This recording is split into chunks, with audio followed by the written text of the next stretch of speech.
welcome to WEFM's 3 p.m. news. I am your presenter, Jessica Klein. First on the local scene.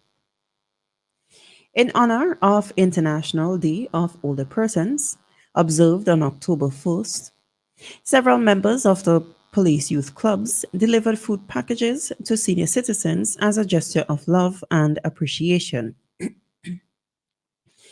This initiative involved members from the PYC branches in Stubbs, Diamond, Mesopotamia, Richland Park, Park Hill, South Rivers, Connery, and Georgetown, alongside Superintendent Hezron Ballantyne, Divisional Commander of the Eastern Division, the Ministry of National Mobilization, and the Home Helpers. During the outreach, the Police Youth Club members also provided assistance in cleaning the homes of the elderly, styling their hair, and engaging them in meaningful conversations. Sergeant Stephen Billy, the National Coordinator of Police Youth Clubs, remarked that the initiative was a remarkable success. The theme for this year's International Day of Older Persons was Aging with Dignity, the importance of strengthening care and support systems for older persons worldwide. A night parade in commemoration of St. Vincent and the Grenadines' 45th independence anniversary is set to be held for the first time since the country's independence.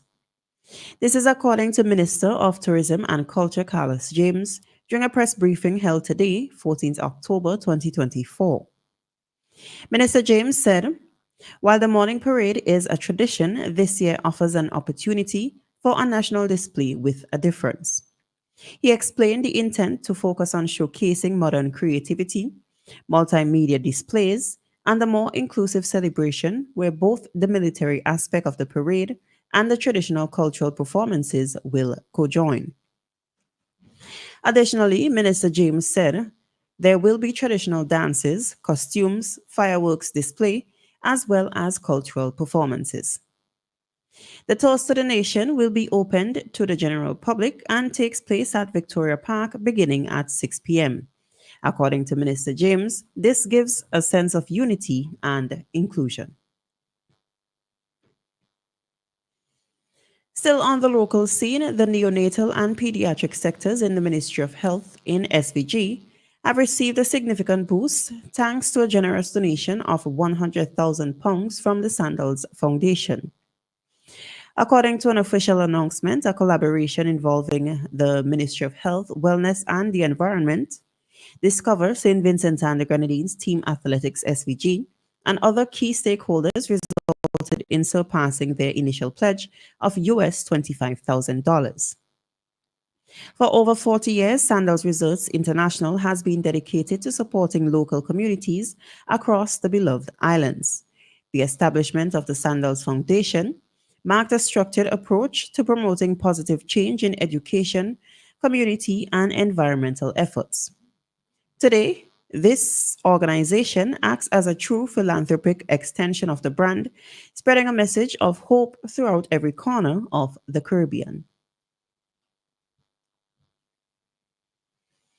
On the regional scene, Americans in Martinique have been warned by the United States Embassy in Bridgetown, Barbados, who issued an alert amid the ongoing violent unrest in the French Caribbean territory. Reports have revealed that the current cost of living has caused demonstrators to protest. The embassy on Friday, 11th October 2024, urged U.S. citizens to avoid large public gatherings and to remain alert of their surroundings. It also advised against wearing jewelry or displaying cash and encouraged monitoring local and international news and social media channels.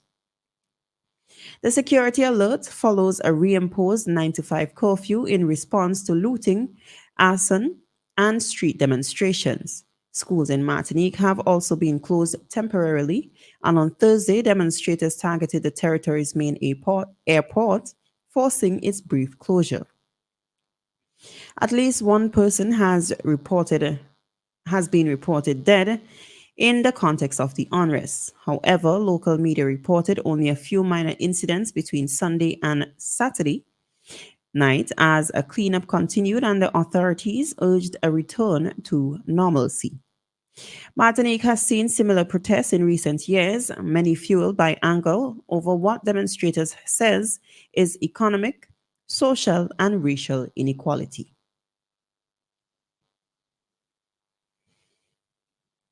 Barbadian Pieter Bult, UNICEF's representative to the Eastern Caribbean, has made a call for an increase in support to ensure girls are safe and have the same chances as boys.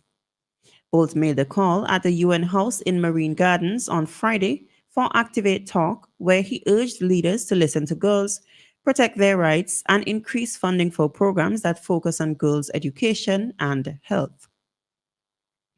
The event marked International Day of Girl Child, which saw representatives from UNICEF, UN Women, and the US Embassy to Barbados and the Eastern Caribbean gather to celebrate the achievements of girls and discuss their challenges.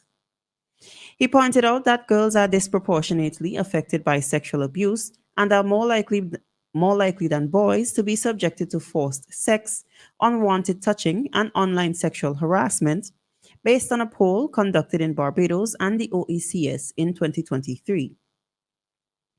Bolt emphasized the need to protect the girls from all forms of violence and abuse, while noting that around 45 million girls and women in Latin America and the Caribbean have been affected by sexual violence before the age of 18.